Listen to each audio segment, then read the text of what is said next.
કાર્યક્રમની શરૂઆત કરવી છે ત્યારે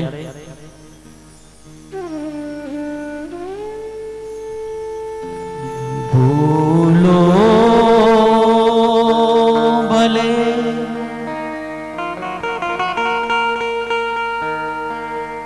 બીજું બધું મા બાપને ભૂલશો નહીં. અગણિત છે ઉપકાર એના, એક દી વિસરશો નહીં. ભૂલો ભલે બીજું બધું મા બાપને ભૂલશો નહીં. ભૂલો ભલે બીજું બધું મા બાપને ભૂલશો નહીં. મા બાપને ભૂલશો નહીં.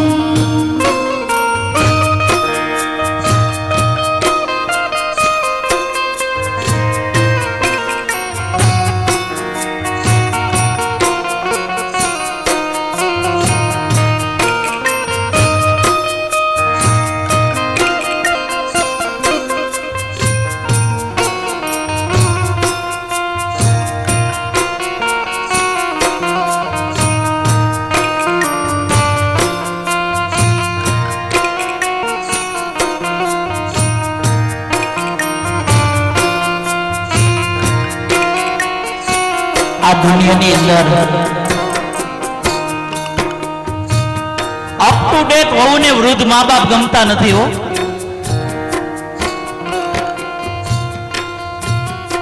આ દુનિયાની અંદર યુવાન વહુને વૃદ્ધ મા બાપ ગમતા નથી.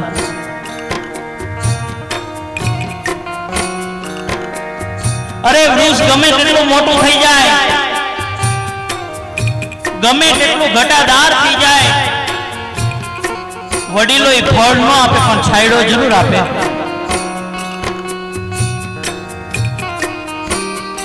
એમ આપણા ઘરની અંદર આવા વૃદ્ધ મા બાપ હશે ને, આપણા ઘરની અંદર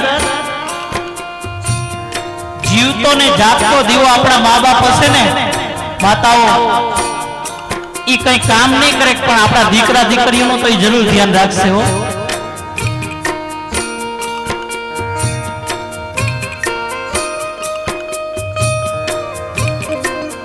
દીકરીને દાદીમાં ન ગમે,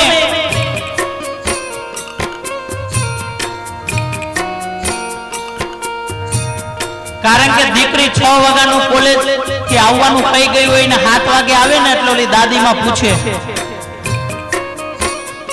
કે બેટા તું કેમ મોડે આવી દીકરા. દીકરી 6 વાગ્યાનું કઈ ગઈ હોય ને 7 વાગે આવે ને ઓલી ગઢી દાદીમાં પૂછે કે બેટા ક્યાં ગઈ હતી. એ દીકરીને ન ગમે.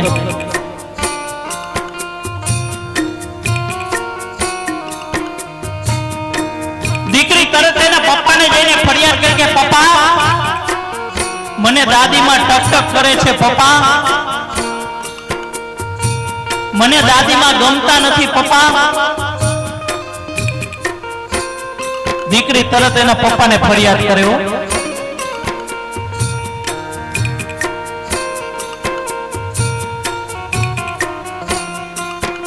કારણ કે દાદીમાં તો બિચારી એને ભવિષ્ય આટલું કહેતી હોય, એ દીકરીને ન ગમે.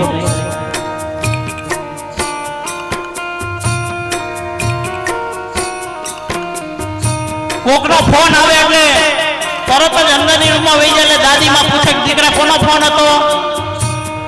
એ દીકરીને ન ગમે.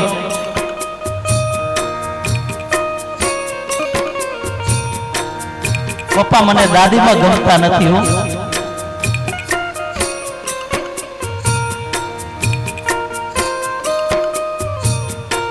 દાદીમાં એના દીકરાને કે બેટા તું તારી દીકરીનું ધ્યાન રાખજે બાપ, એમ ચેતવણી તો આપે હો દાદીમાં હોય ને. બાકી આવા કરોડો રૂપિયાના બંગલા હોય પણ જે ઘરની અંદર જીવતો ને જાગતો દીવો જેના મા બાપ નથી ને વડીલો, એ બંગલો નહીં પણ શમશાન સમાન છે.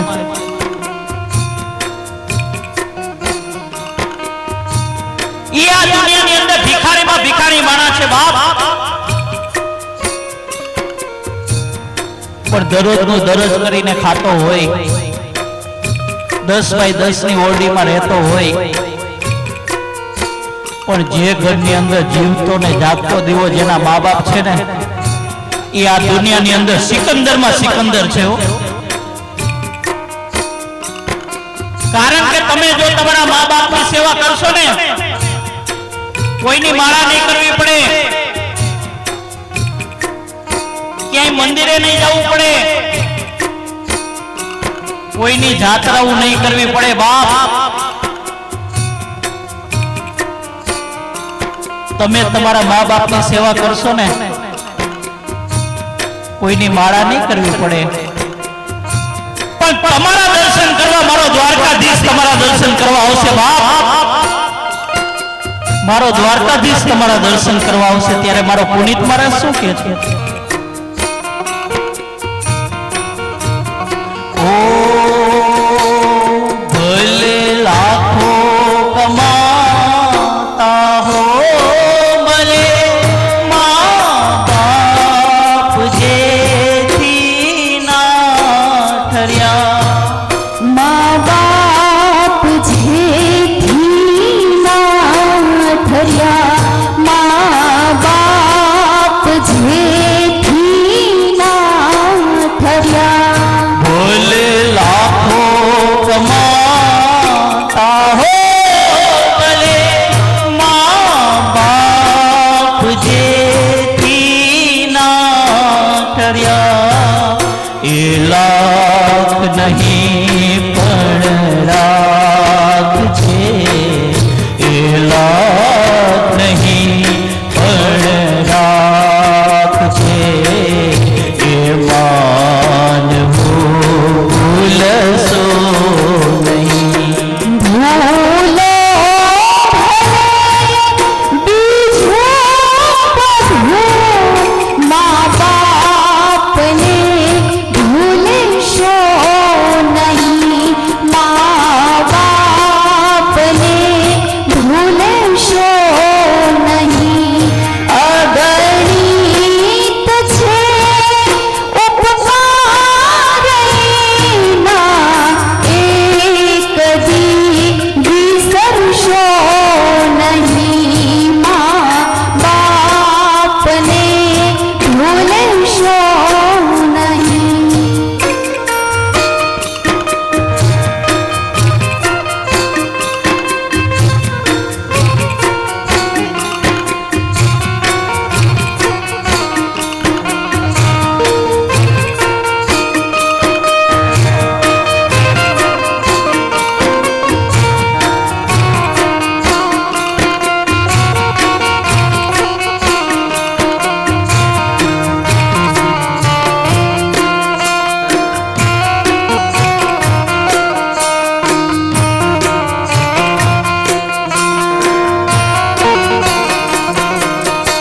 માં મોગલ માને ચુંદડી ચડાવવા જાય, માં ખોડલ માને ચુંદડી ચડાવવા જાય, માં ચામુંડા માને ચુંદડી ચડાવવા જાય, પણ અહીંયા ઘરની માં બિચારી રડતી હોય.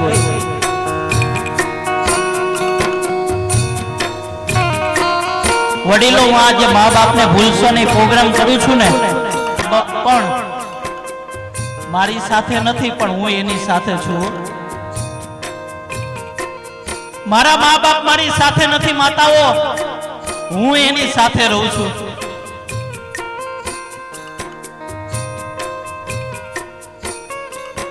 મારા પિતાજી પણ અહીંયા ઉપસ્થિત છે, કારણ કે પેલા મારે કરવું પડે, પછી લોકોને દિલમાં વાત ઉતરે, બાકી ન ઉતરે.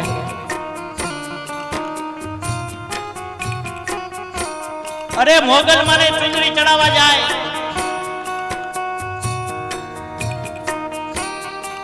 માં ખોડલ ને ચુંદડી ચડાવવા જાય, ચામુંડા માને ચુંદડી ચડાવવા જાય. પણ અહીંયા ઘરની માં બિચારી ખૂણે બેઠી બેઠી રડતી હોય. અરે માતાઓ જ્યાં સુધી ઉમરાવાળી રાજી નહીં હોય ને ત્યાં સુધી ડુંગરાવાળી કોઈ દી રાજી નહીં થાય. તમે ગમે એટલી મોંઘી ચુંદડી ચડાવો, ગમે એટલી જાત્રાઓ કરો, અરે ગમે એટલી માળાઓ ફેરવો બાપ, પણ જ્યાં સુધી આ ઉમરાવાળી રાજી નથી ને ત્યાં સુધી ડુંગરાવાળી કોઈ દી રાજી ન થાય. માતાઓ એક ઘરની અંદર 4 સભ્યો હોય. મારી વાત ઉપર ધ્યાન આપજો. એક ઘરની અંદર 4 સભ્યો હોય ને 3 રોટલા હોય. તમને મજા આવે ને તો તાલીઓથી વધાવી લેજો, તો અમને કંઈક નવું નવું યાદ આવે. એક ઘરની અંદર 4 રોટલા હોય, 3 રોટલા હોય ને 4 સભ્યો હોય, તો પેલા કોણ કે મને આજે ભૂખ નથી, મારે આજે 11 છે, મારે આજે પૂનમ છે, એમ કોણ કે માતાઓ? જોરથી બોલો, કોણ કે? માં. પોતે ભૂખી રહીને પોતાના સંતાનને જમાડે ને ઈ માં. પોતે ભૂખી રહી જાય, બેટા મને આજે ભૂખ નથી,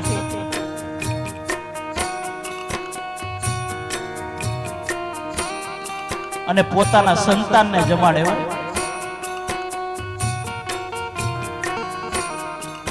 ઈનો ઈ સંતાન મોટો થાય ને વડીલો, એટલે પછી માને ભૂખી રાખે. ઈનો ઈ સંતાન મોટો થાય એટલે એમ કે માને માં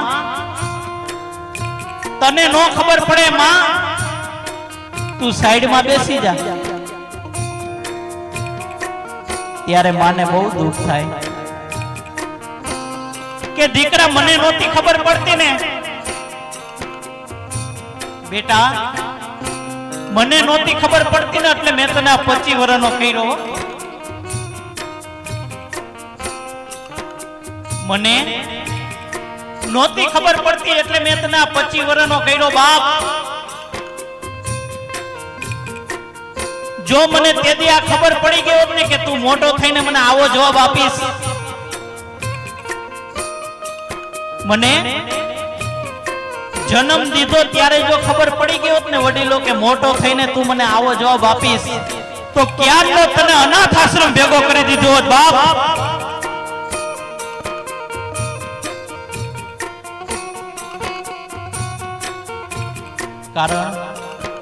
કારણ કે માએ કેટલા કેટલા દુઃખ વેઠા હોય. 9 મહિના સુધી પોતાના ઉદરમાં રાખ્યો હોય અને મોટો કર્યો હોય. ત્યારે માની વેદના કેવી હોય? મારો પુનિત મહારાજ શું કહે છે?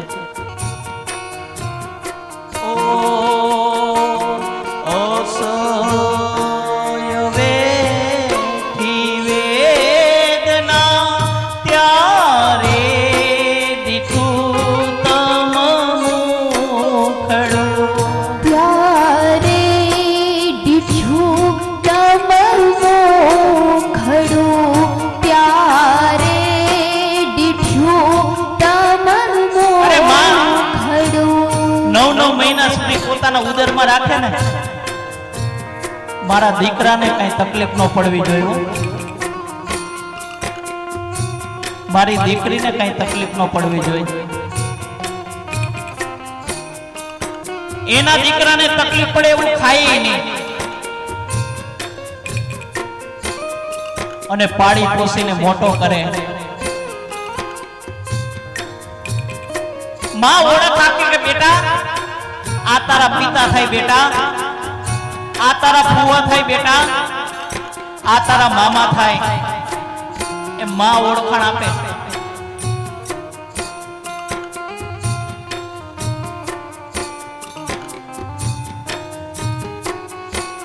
એક દીકરો એના મમ્મી પાસે ગયો, મમ્મી મમ્મી તું મારા મિત્રો આવે ત્યારે તું મને એમ કે મેં તારા માટે આ કર્યું, મેં તારા માટે આ કર્યું, મેં તારા માટે આ કર્યું. શું કર્યું મને કે? હું બધો જ હિસાબ ચૂકવી દેવા તૈયાર છું બાપ. તું જ્યારે હોય ત્યારે મારા મિત્રો સર્કલ આવે ને ત્યારે તું મને એમ કહેતો કે દીકરા મેં તારા માટે આ કર્યું, મેં તારા માટે આ કર્યું, પણ શું કર્યું?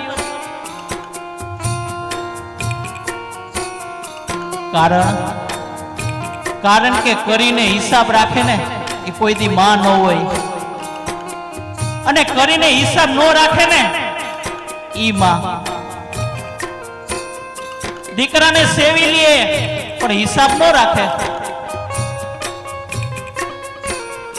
ઈ કે બેટા તે મને એમ કીધું ને કે તે મારા માટે શું કર્યું, તો સાંભળ.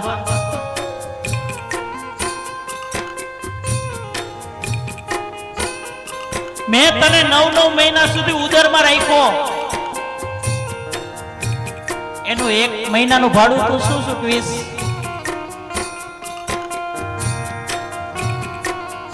મેં તને છાતીએ વળગાડીને અમૃત રૂપી દૂધ પાયું, એનું મને તું શું હિસાબ ચૂકવીશ? અરે તું માંદો પડ્યો ને ત્યારે રડી રડીને મારે ભગવાન પાસે આજીજી કરતી હતી કે મારો દીકરો હાજો થઈ જાય, મારો દીકરો હાજો થઈ જાય. એની એક એક આંસુની કિંમત તું મને શું ચૂકવીશ? અરે તું એ જવા દે, 5 કિલોનો પાણો લઈને તું પેટે બાંધ અને 9 મહિના રખડ, પછી તને ખબર પડશે કે માનું ઋણ શું કહેવાય.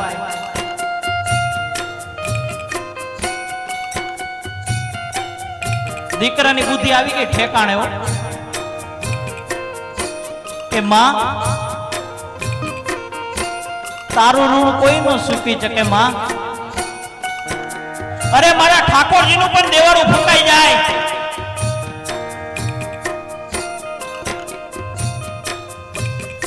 કારણ કે તમે જો તમારા મા બાપની સેવા કરશો ને, પાંડુરંગ વિઠ્ઠલ વિઠ્ઠલ વિઠ્ઠલા હરિઓમ વિઠ્ઠલા પાંડુરંગ, એના મા બાપની સેવા કરતા હતા ને અને ઠાકોરજીને દર્શન કરવા આવવાનું મન થયું. એના મા બાપની સેવા કરતા હતા ને ઠાકોરજીને દર્શન કરવા આવવાનું મન થયું ને ઈટનો કર્યો ઘા કે ઘડીક વાર સાઈડમાં બેસ, હું મારા મા બાપની સેવા કરું છું. કારણ કે ભગવાન થી પણ એક ડગલું જો આગળ હોય ને તો એ આપણા મા બાપ છે.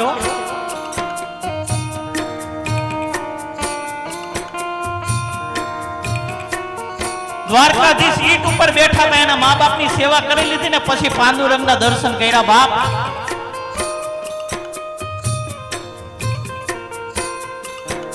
તમે જો તમારા મા બાપની સેવા કરશો ને તો આ દરેક રાત નિરાલી છે, દરેક દિવસ સારો છે, દરેક રાત નિરાલી છે, દરેક દિવસ સારો છે. તમે જો તમારા મા બાપની સેવા કરશો ને તો આની આ ઘરની અંદર દરરોજ દિવાળી છે બાપ, દરરોજ દિવાળી છે. ત્યારે મારો પુનિત મહારાજ શું કહે છે?